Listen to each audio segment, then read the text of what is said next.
Is love a fairy tale? We have a terrible misconception of what love is. Society give us all this, when we're younger, we're watching, like she said, Disney, and you're thinking love is a fairy tale. It's not a fairy tale. It's sacrifice. It's deciding that you're willing to love someone unconditionally with all of the imperfection that they bring to the table, and willing to love that person and stick it out. Because this person that you fall in love with, he might get sick, he gets old. Are you willing to love that person unconditionally? I think it takes years to grow into love. What we feel, that endorphins, all that stuff that we feel when we're in our 20s and when we're in our teens and when we're even in our 30s, as you get older, you understand that love is a sacrifice. It's not the same feeling. Those are all, I feel like it's a fantasy that we want that so bad, especially with women. We want that emotion so bad.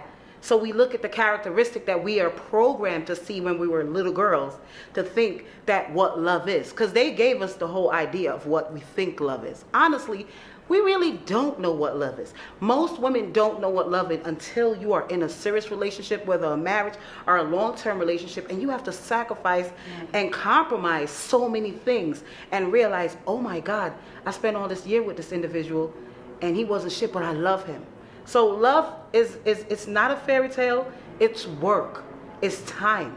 It takes time. You can't just wake up and talk about because you feel some butterfly and he might fuck you good, you're in love. That's not love. That's not love at all. But again, this generation, not only this generation, all generation, women period, because of the programming that we saw from little girls, picket fence and marriage, all the fantasy that we saw, we're assuming that's love. It's not love. Love is you willing to compromise, to sacrifice, to understand that person, unconditionally, and willing to fight. Because some people think that marriage is 1, 2, 3. It's not. You get married and you either willing, he might have certain things that you don't like. You might like when he was in his 20s and now he's in his 35, 40 and you're like, the hairline is up here. And you might have to decide, I love my man no matter what. I'm going to let him go to the gym. I'm going to get him darken it with my mascara, that little bald spot, whatever it is. The point is you're willing to sacrifice the imperfection and love him regardless.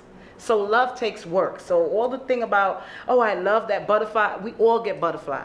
And then we get bamboozled in the end realizing, damn, I really didn't even love him. I just love the idea of what society tells us.